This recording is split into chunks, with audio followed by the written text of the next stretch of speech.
Very cool.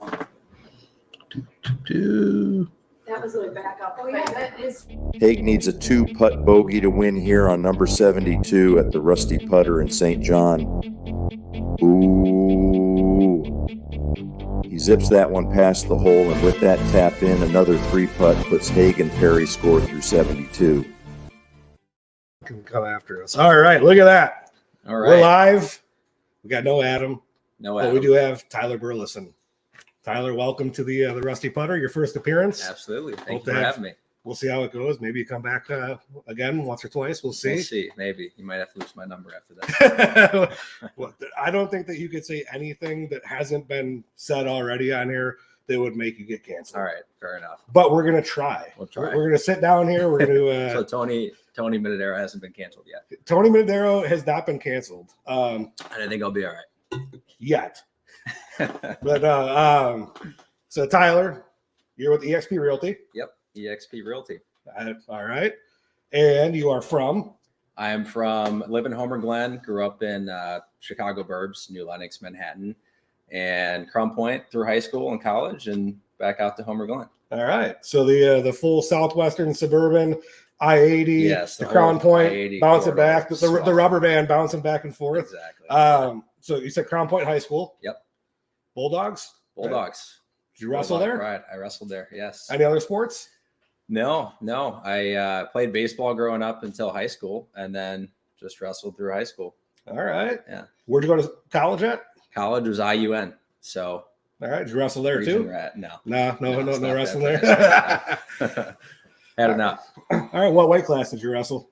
I was a little guy freshman year. I was 103.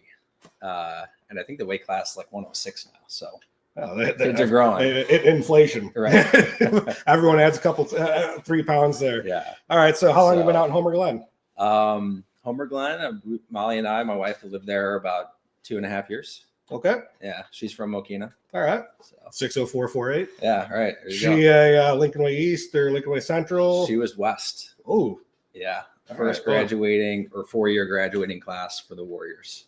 it shows how old I am that there's a Lincoln Way West. And Right. I No idea. occasionally forget about that one. Uh-huh. I remember when Lincoln Way North was the controversy for a little while there. Still is. Yeah. Oh, yeah. It's a People are really, pissed. really expensive empty building. Yes.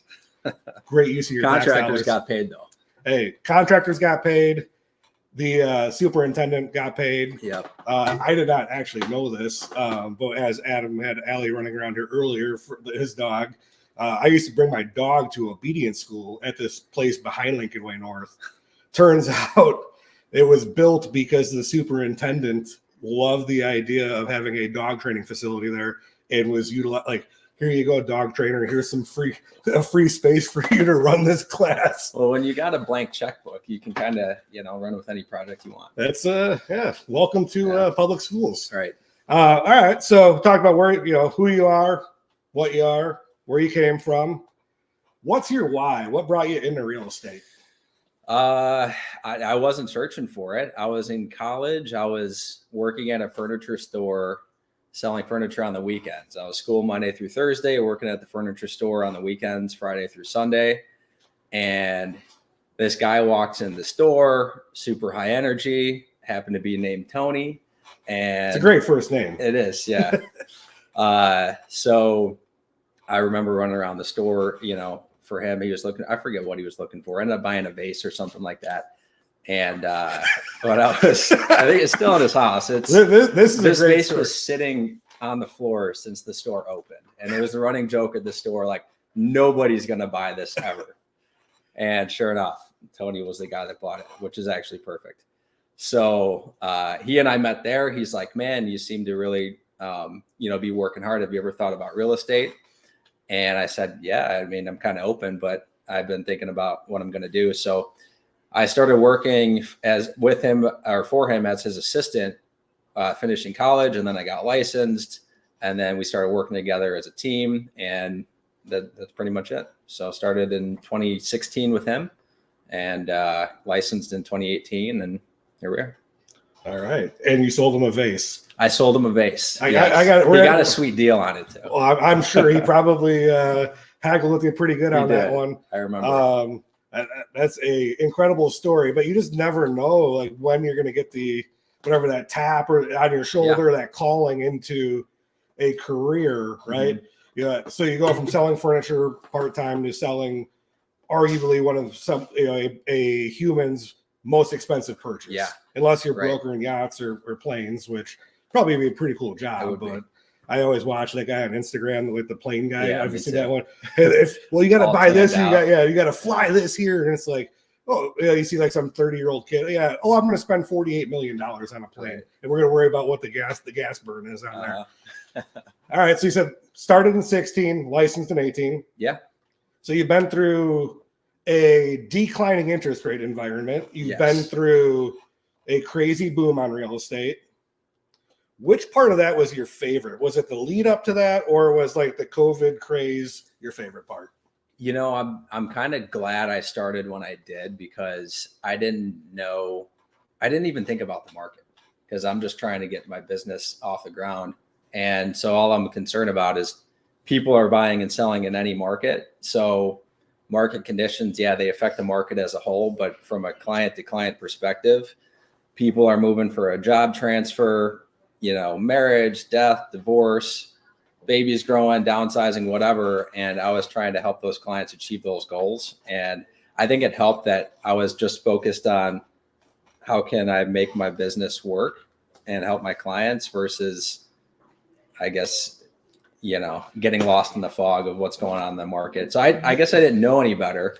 Get blinders on. Exactly. Yeah. Which I think helped. I think that's a key thing, is if you block out that noise, right? You hit on a really, really important. The market's always moving. People are always buying and selling. It's what does the media make it seem like, right? So a couple of things that you and I had talked about here was like people wrestling with indecision, right? Yeah. I think one of the craziest pieces of the puzzle right now is a real estate agent. They want me to buy this house. And I don't think that that's a true statement. And you echoed that sentiment, right? And so I thought about this, like people always ask, when's the right time to buy a house? And you've probably heard this a million times. Well, rates are too high, prices are too high. And I would answer, and I think I would curious what your opinion is, but I would say that the right time to buy a house is not one size fits all. Correct. It is, like you alluded to, work, am I getting relocated? Right. Family increase or decrease, babies, divorce, older age, do I want to get onto a single level? Any of that stuff, right? And so you're seeing that right now. You're a relatively young guy, so you probably have a lot of your friends maybe looking for that move up house. Yep. Absolutely. So that's literally the first question people ask, even if they're not in the market. Hey, is now a good time to buy? Is now a good time to sell? And I never answer it, because my question is, well, do you need to buy or sell right now? Why would you? What's the motivating factor? Like there's always, in any market, I feel there's always reasons to do something or not to do something. And it comes down to your motivation. So there obviously are market metrics. I mean, if interest rates go up to 20%, nobody's going to be buying houses, maybe. But the market's the market, and it comes down to your personal motivation. I think when if interest rates went to 20%, it's not that people wouldn't want to buy a house. Right. They just would not be able to afford it unless there was a change to loan terms that we have now. Oh, look at this, we got an 80-year loan, or we run it like the People's Republic of China, or whatever they call it. You get a 99-year lease and you got to keep renewing it. Same thing in Australia and some stuff like that, which is the unfortunate part of like the whole lawsuit with going on with real estate agents. Is a lot of the argument against real estate agents was built on data and the stats from Australia and England and places where the real estate market does not exist like it does here. It's completely different. So someone comes to you and says, hey, Tyler, when's the right time to buy a house? You're going to say, well, it really depends on what's going on in your situation, right? Yeah, exactly. Is your lease up? Is your landlord selling your house? You got kids on the way, kids going to school. Do you want to be here for the next minimum 3 to 5 years or more? And I've talked, like you said, I mean, my peers, a lot of them have been first-time home buyers from when I started in the business. I've talked a lot of them out of buying a house because either it didn't make sense for them financially, they were buying too cheap of a house, which would be the most expensive in the long run, even though it sounded like a good deal because of the price. Or they were like, dude, I don't know if I'm going to be here. Everyone says I should buy a house because I'm throwing money away on rent, but I might take a job transfer to Austin in the next year or two. Well, by the time you look at what it costs you to buy a house with the closing costs, what you're paying in interest, and then the cost of selling, it erodes the benefit. Exactly. And you're not afraid to have that conversation. You're not afraid to tell a customer that. Yeah. I think that sets you apart from several other agents, a lot of other agents, right? And it should be when buyers are coming to you or potential buyers are coming to you, like you should know that real estate agents care, like they can answer these questions for you. They're not just They're driven. not just going to sell you a house. Well, hey, let's go on the lot. Let's look at this car out here. Exactly. But that's a good part though. You brought up about buying the cheapest house, maybe the most expensive thing that you could do, right? Yeah. So you had some friends. I have friends. I've done this. I've dealt with this before, right?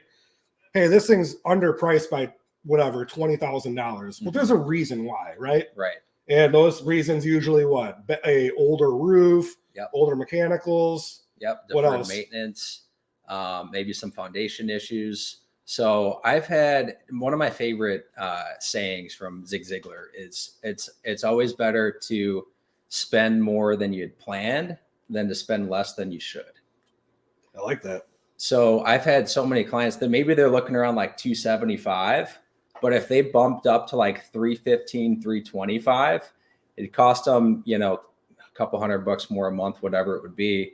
But they're in a different echelon of property with property that doesn't have the deferred maintenance that the one at 275 has. So, and it's not always the case, but, most of the time the cheapest house is not the cheapest house in the long run. I think like deferred maintenance now too, as cost of everything have gone way up, right? I mean, I would guess that a tear off on a 2,000 square foot house roof probably can run you about 25,000 now, where 6-8 years ago that roof's 8-9. Roofs are expensive, and then you got all the other problems with the roof, right? Like, okay, well, it was leaking somewhere. Now I got wet drywall. Exactly. And it just, it ends in that perpetual bleed of cash. Right. Where all of a sudden, right, you go roof, furnace. So 30 grand out the door versus that jump from 275 to 350. Well, when it's cash on cash, it's a whole different thing. When it's you're borrowing that money, leverage it, right? You're not going to get a cheaper way to leverage than a primary residence mortgage. Absolutely. They're 30 years, and even in the worst interest rate environment in the last 8 years, the highest they've been is 8.25. Look at your American Express. Look at your Capital One. That's a 29% APR. Right. Like all of a sudden you put 30 grand there and you are chasing. Exactly. And then you end up in this spot where it's like, just nickel, dime, right? And then if you're going to sell 3 years later because you didn't know you were going to be there, that shortly, and sometimes things happen, but it can quickly become a big mistake buying the cheapest property. So you get a first-time buyer. I will say not even first time, any type of buyer, right? You're capable, and you love it. It seems like you enjoy walking them through the owning the home process, right? This is you've owned homes, like you're deep into real estate. So, you come from the Tony Medidero coaching tree, so valuation is your thing, right? You understand, okay, this house is priced like this because that seller doesn't want to fix the roof because that seller probably bought the house because it was the cheapest one. Exactly. So it becomes a game of pass the buck. Yep. Or, like you're at a used car dealership and it's like, hey, let's just take you over to the back 40 real quick. I always laugh. Like you get like, do you like cars at all? I'm not as well versed as you probably are. All right. Well, I always laugh. Like you see like the middle 90s Corvettes that had the flip up lights. Yeah. And you always see the one that's got the one light flipped up. It's like, that guy bought that thing off the lot because it was the cheapest Corvette available and then didn't have the opportunity to get that little light fixed. Yep. It's the same thing with real estate. It's no different. People don't understand that because if they haven't owned a home before, right? You go talk to like you call my dad, probably your dad, any older, a roof cost what? Yep. And they don't understand that anymore. Yep. And it's like, oh, well, let's haggle about it. And it's like, good luck haggling. Right. It's hard enough to get a roofer to show up or an HVAC person to show up. Oh, exactly. And then they'll tack on 10 grand just because they're too busy. You know, no, instead of saying they're too busy, they'll give you a quote of 10 grand higher. It's a market adjustment. Right. Yeah. One of the other things, kind of as we lead down the cheapest house versus the best house for you, where the cheapest price point being the most expensive decision. Yes. This whole idea of curb appeal for sellers, right? Yeah. Is there? I think there's a really, really fine line between the objectivity and the subjectivity of return on investment, right? You want your house to look good, so someone will come and look at it and hopefully offer on it. But from your experience calling on expired listings, FSBOs, everything else, it seems like a lot of agents are just willy-nilly wanting to tell someone, hey, pump some money into the landscaping or pump some money into that basement. Yes. And you're able to, or you're willing to talk to someone or talk to a seller through that and say, hey, like, let's look at your marketplace, right? Like, if you're in Homer Glen, let's look at all the subdivisions around you at these price points with these house sizes and go, does that thing have a finished basement? Yes or no? Right. Right. And then you can extract the data there to say, would it make sense or not? Yeah. And there's also the cost involved and the time involved. When can that get done? Every project tends to go over budget somehow. And then, the agents, you'd be amazed how often I hear it. A property, let's say, will be on the market for $350,000. And they say, no, we're going to take it off the market because our agent wants us to do all these updates so it'll sell. So I ask them, okay, how much are you planning to spend? Well, 50,000. All right. And how much are you hoping to sell it for after that 50,000 is sunk? Well, at least 400,000, get our money back. All right. So you're going to sink the 50,000 hoping on the back and you get it back. What happens if you don't? The money's sunk. Hope is not a strategy. I can't stress that enough. Right. Especially in this marketplace. Wouldn't it be smarter to drop the price by 50 grand first just to see? I would agree, but I'm not. And if not, then you spend the money, maybe. But why wouldn't you reduce the price by the amount you're planning to put in just to see if it works? Yeah, if you're looking to trade a dollar for dollar, right? You have to look at it. I think next week we got a guest we've had on before, Bill Bloom, who's actually going to talk about the financial or the time value of money. Mm-hmm. And that's one of the things, right? How much opportunity cost are you going to lose? Because if your property's off the market for 60 days and then it comes back on and now you have the normal marketing cycle, it's probably 2.5 to 3 weeks right now for a well-priced home. Well, now you're 75 days down the road before you have a contract, another 30 days to close. You've lost 3.5 to 4 months of time. Right. Did that prevent you from being able to buy the house that you want to buy? Probably. And the saddest conversation is when they actually do hire me after the first agent they had made them spend all this money. And there's no recourse to get that money back from the agent who told them to spend the money.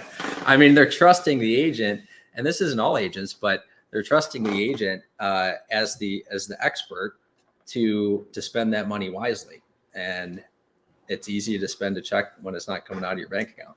I'm going to break bad on this for a second because this will probably piss off some agents and some mortgage people here. But on the mortgage side of the thing, right? Someone wants to buy a house. We get an appraisal done for that buyer, right? Mm-hmm. That appraisal is done for the benefit of the lender, not for anyone else, technically speaking. Right. What we always see on incorrectly priced homes are these ones where an agent convinces someone to do some lipstick that doesn't actually drive value in this perceived curb appeal. It's, well, this is the nicest house in the neighborhood sold for this. So let's adjust down based on the nicest house, even though it's not maybe comparable, versus I have the middle of the road house in the neighborhood. Let's just compare it to the other middle of the road houses and see where it sells and using that to establish value. Yeah. And I think that not a lot of agents, but there's agents that will come, right? If I'm selling a house, it's going to be easier. You're going to want to use me, Tyler, if I tell you I can sell your house for $425 versus $375. Exactly. And what's your plan? Like, how are we getting there, right? How are we going to drive a buyer there? How is that house going to appraise out if they're using financing? Because 85% of transactions have mortgages. So it becomes, well, I could have $425 and a 10% chance of it closing, or $375 and a 99% chance of it closing. Exactly. And that seems a little crazy, but I'd take 50 grand less and a 99% chance. Right. Right. Yeah. If not, we can go play blackjack. Well, and the market's going to respond too. You're going to get exposed as an agent when the property hits the market, regardless. So, by me and Tony being willing to have a truthful conversation up front, it's not because we're altruistic and we want to, just for the sake of having, and it is to a degree, but we're going to have the conversation one way or the other. It's going to be on the front end, or when the tide goes out, you can see you swimming naked and no one's buying the house, or it underappraises by 50 grand. And they're going to wonder why we told them it could sell for 50 grand more than it was worth. Yeah. Like that. I think that's the craziest part. You guys are willing to have the tough conversation up front. Yeah. Same thing on the mortgage side. Like, it's way easier for me to have a tough conversation with you about what your numbers are really going to be versus stringing you along, because then guess what? Now we got a buyer that was strung along on fake numbers, overpaying for a house that doesn't appraise out. Yeah. And that 10% chance of that thing closing is now 1%. Right. And then everyone's pissed. Everyone's out real money. Yeah. But beyond real money, you're out opportunity. Exactly. And opportunity, everyone has the same 24 hours in a day. Right. So that time is the most valuable. Yep. See it all the time.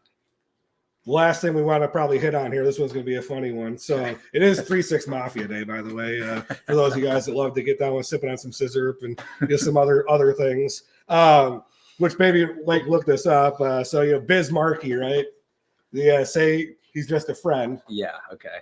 This is where we're going with this. This is where we're going with. Yeah, you're probably a little too young for some of that. I think this song was popular in 1989. Okay. So I was about 12 months old at that point. But they also call Bismarcky the clown prince of hip hop. Okay. I think one of the things about saying they're just a friend, when you are looking to find a real estate agent, I think that a lot of people tend to want to go to people that they know. And now it becomes, is that person that agent, are they a professional mortgage person, or do they do it on the side? Do they have a system? Do they have a plan? Right. And I think that's something you kind of brought up, is you talk to these people that got burned so bad by an experience that they're now paralysis by analysis into, I don't know if I should buy or sell. Yes. What do you do in that situation? What are some good, I guess let's start with this. What are some good questions to ask a potential real estate agent for you if they're going to represent you on a buy and represent you on a sell? Yeah, that's great. So how I describe it is, a lot of clients make the decision to work with an agent by placing relationship over results. It's great if you could have both, but the most important is the results. So I think the stat was over 50% of real estate agents last year did 0 transactions. And I think 75% did 5 or less. So it's great if you can have a friend doing it. It's also great if my friend does my taxes, but if they screw it up, I'm either going to be fined or I'm going to do some time. Oh, the IRS, theirs. Exactly. So it's great, and I've gotten transactions just because of my relationship with clients, and that's fantastic. It's good to have, but it needs to be a second or third order thought after that. Like, okay, now that I can trust you because you're my friend, and I don't think you're gonna sell me a house for the sake of selling me a house. What's your track record? How many homes do you sell per year? What's your list price to sales price ratio? That's a big one right now. Huge one. So that tells you, if you list a home for $300,000, how much are you selling them for? That's where the rubber meets the road. I could list your house for $400,000, but it doesn't matter. It only matters what it sells for. And I think these are all trackable stats that you could pull from the MLS too, right? Yeah, it's accessible to everybody, and hardly anybody asks for it, but I do bring that. Days on market. I take a simple approach. You want to know how much your home can sell for, how much you can walk away with, and how long it'll take. Those are 3 big questions. Anything else that's important to you? There shouldn't be. Right. There should not be the perception of, oh, well, Tyler loves my house or doesn't love my house. I'm not buying it. Right? I got my own house already. I'm not in the market. Exactly. Why would you want me to sell you on how beautiful your home is as a means of you deciding to list with me? It doesn't even make any sense. I think the true motivation, right? It really comes down to, what's my check and when am I getting it? Yeah.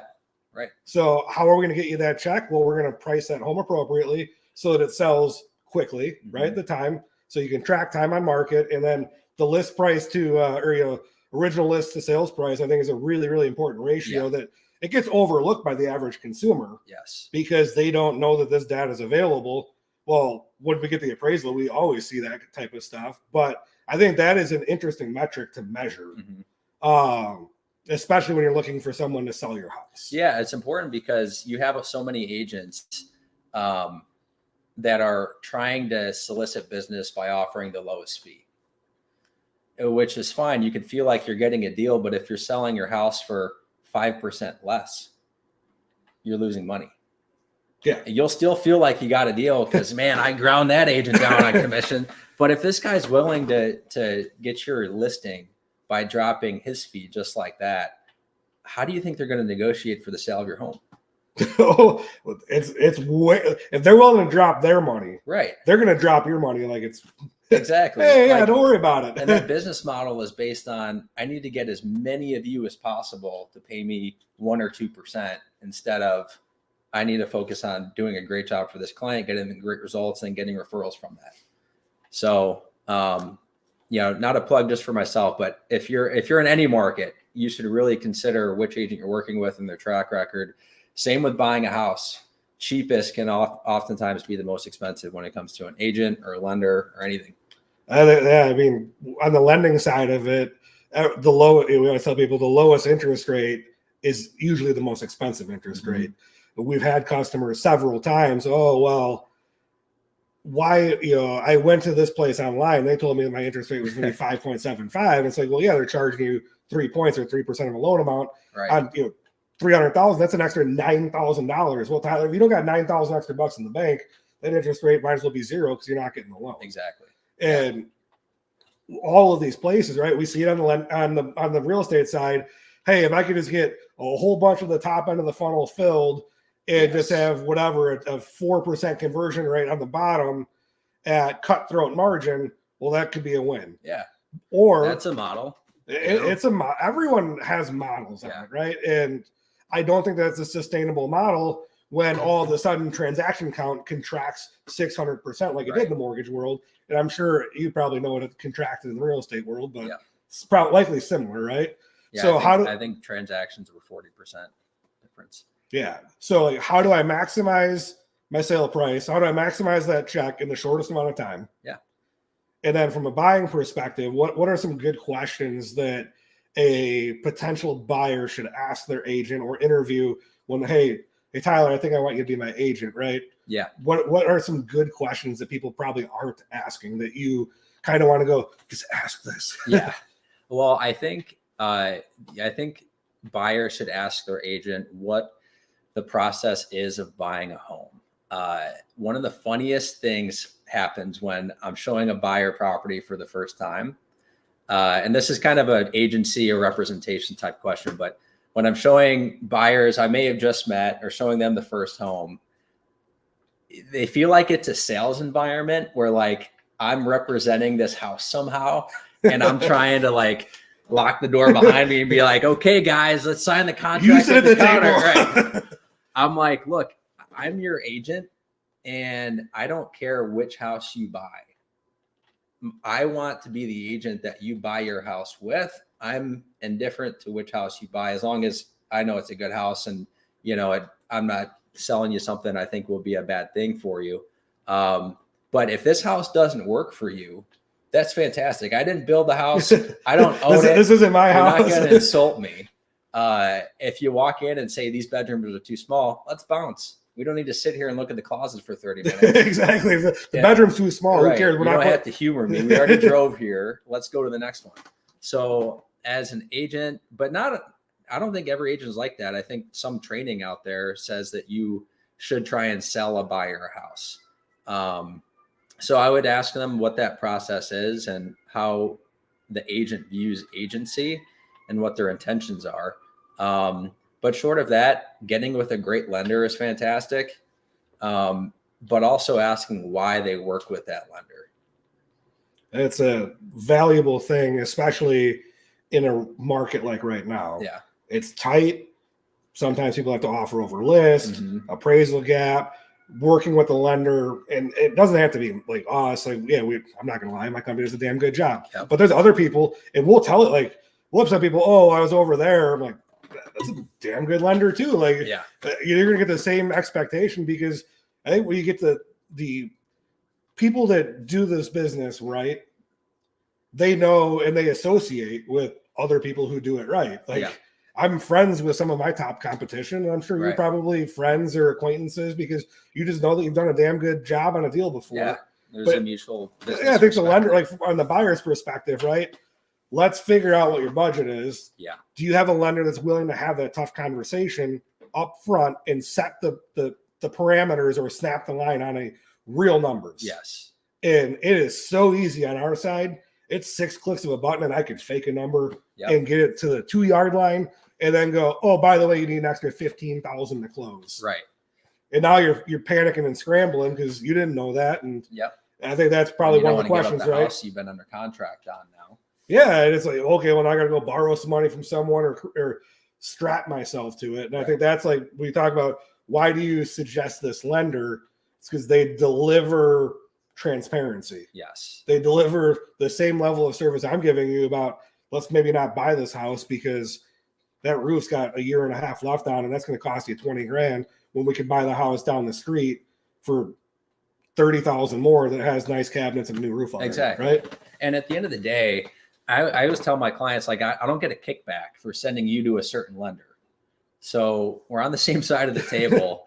And my job, if you think about it, is to sell your offer to the listing agent and the sellers, especially in a competitive marketplace where you're competing against multiple offers. So we need to do everything we can to make your offer look as presentable and attractive as possible. One of the ways we do that is by being able to tell the listing agent, this is our preferred lender, which some agents just leave it at that. I'm like, great, I've got a preferred order at Dairy Queen. I go to Dunkin' Donuts, they know exactly what my coffee order is every time. So, but here's why. They take everything on the front end, income, assets, credit documentation, run it through automated underwriting. Exactly. So we know pending appraisal, if that's even necessary, we can have this done in as little as 2 weeks if possible.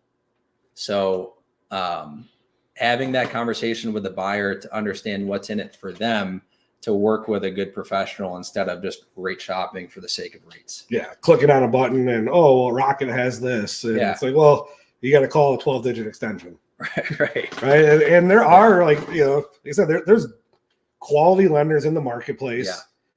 Yeah. And It's another relationship versus results conversation, though. oh, I mean, no doubt about Oh, it. my friend's a lender. That's good. That's a good start. Yeah, what like, or you know, oh, my cousin used to do mortgage. Like, Right. Uh-huh. Yeah, and I think the lending environment and real estate too. Like, your friend may have bounced out at the end of the year. Right. It's no lie. 2023 was hard as hell on the mortgage side. Yeah. 24 going to be tough too. So it's like, what did that lender do? Are they surviving? Have they gone through a blip in interest rates before? Mhm. And are they able to still deliver that level of service? Yeah. It's tricky on both sides of the fence, but at the end of the day, I think what you're trying to say here, Tyler, it is way better to have the 99% chance of a successful transaction at all of the terms versus having that 5% hope. Hope's not the Yes, plan. exactly. That's not a business strategy. Perfect way of putting it. Yep. Anything else we need to know about you? Not really. Politics. Favorite books. Politics. All right. So politics. Well, we Not we already know Super Tuesday was yesterday, so Yeah. we know who's going to be running on both sides of the card here with Yeah. that. Yeah, running Books. it back. I love reading books. Yeah. Give me a favorite book. Man, favorite's a tough one. One of my favorite latest was Man's Search for Meaning, Okay. Viktor Frankl. It is, if you haven't heard of it, it's a concentration camp survivor. He was at Auschwitz. He was a psychoanalyst and wrote a book on his experience. Insane book. Crazy. It'll rock you to your core. Best business book I've ever read is called The Game of Numbers by Financial Advisor, actually. And you'd really like it. That's the best business book I've read. yeah, I think that's it. What are you reading right now? I'm actually throwing books away. So the people that Okay. maybe follow me on Facebook, I've gone through, I don't know what you want to call it, this the Renaissance period of my life at this point. So books that I've thrown away: Subtle Art of Not Giving an F. Okay. I trashed that one. I got rid of the 6 Working Types of Genius. Okay. I will tell you that one of the So those are books you wouldn't recommend reading, you're I saying? would not recommend reading. I wouldn't tell you to read them. Okay. There are people that those books make sense for. All right. The book that has honest to God changed my business in the last 3 years the most is called Unreasonable Hospitality by Will Guidara. He ran 11 Madison Park. It was a 3 Michelin star, 2 or 3 time restaurant of the Really? year world. And what I loved about it is they're that worried about a $500 or $600 dinner. Yeah. I need to be that worried about a $500,000 or $600,000 transaction. Yeah.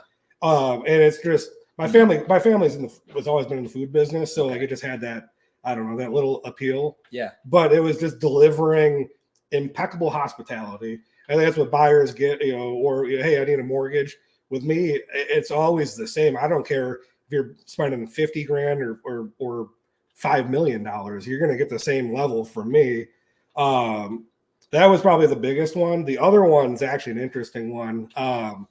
It's Blue Fishing by Steve Sims. Blue Fishing. Yes. Okay. So Steve Sims was he was a door guy at a club for a long time. Okay. He kind of parlayed that into connections with celebrities and then turned that into an entire business of curating super customized events. Or you say, hey, I want to go to Italy and have dinner in front of the David and have Andrea Bocelli sing a song. Like he's the guy, he's the I got a guy type guy. Yeah. But it was really, really interesting on like how he built that business, how he gained that track record. And it was just consistently being willing to ask the question to someone that he may have never met before to get the connection. In our business, I think that you run into a lot of people that are just afraid to ask a question sometimes. And all right, that's a pretty interesting one. Then he wrote another book. He actually edited one of my friend's books and then wrote another one that I haven't dove into entirely yet. Okay. But excited for that one. Yeah. I believe you're in a coaching group too for real estate, right? Yeah.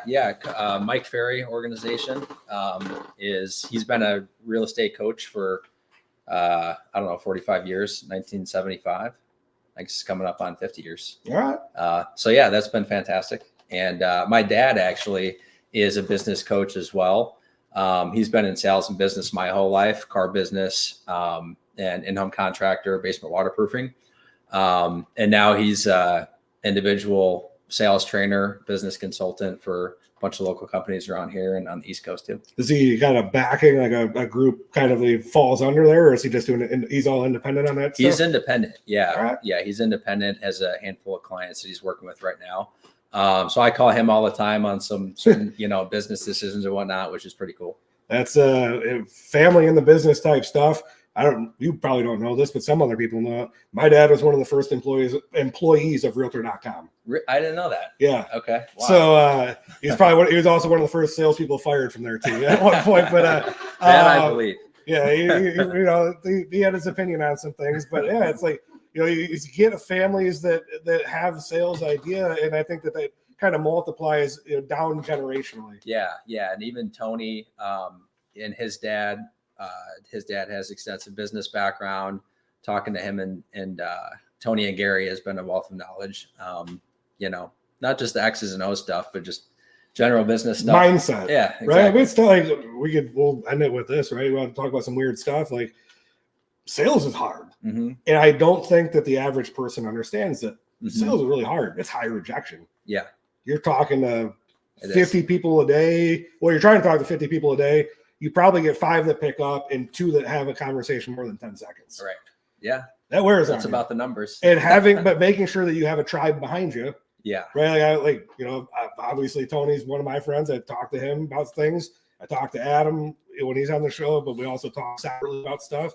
We got Bill Bloom on next week. We talk about it's a fun racket, but picking professionals that also have a tribe behind them, Yeah. I think is really going to help, and especially with real estate and finance right now during an environment of scarcity. Yep. Like, if you have someone that feels like they're preying on the scarcity, it's not the right person for you. Absolutely. Yeah. It can be a really lonely business. So having the support system behind you is invaluable, no doubt. All right. How do people get in touch with you, Tyler? You can do it on Facebook here. I'm my cell 708-821-5851. Yeah. Call, text, email, pigeon, whatever you want to do. Smoke signals. So if That's Facebook right. was down the other day, so we might have to go back to the smoke signals at some we'll point. Figure it out. Well, I appreciate you being on. Thanks for having me on. It's been a pleasure. We'll have to get you on again here. I Yeah. know it's a little bit of a ride for you, but It's all good. we'll bring you out to the Rusty Putter. That's all we got this week. Tyler, you guys want to get in touch with him? He gave you the digits. Or not, that's okay. Yeah, he doesn't want to talk to everybody. But no, again, an agent that's willing to have those tough conversations with you and show you the results. I think that's the biggest thing, right? So if you got some takeaways from it, results are what matters. How fast can I get into this house? What's my success rate? Absolutely. Everyone measures everyone's batting average. There you go. That's the real estate's batting average. What do we sell your house for versus what we listed it for? That's it. All right. Well, next week, I think we got Bill Bloom on talking about the time value of money, which is something we kind of covered today. Opportunity cost versus what's my dollar today versus my dollar in 6 months from now. That's it. Adam, have good time on the mountain there. Break a leg. Missed ya.